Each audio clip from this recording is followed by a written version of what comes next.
இல்லை, ஆணவத்தில் ஆடி வரும் ஜீவனும் இல்லை.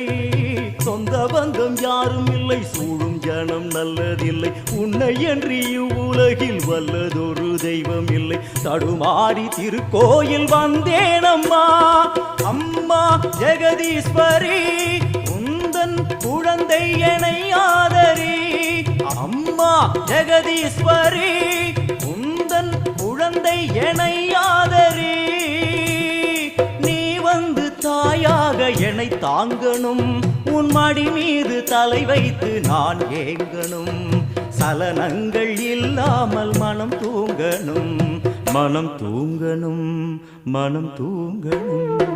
எங்களுக்கு குறையும் உண்டு, அதனை நான் அழுது சொல்லலாமா? என் தாயும் நீ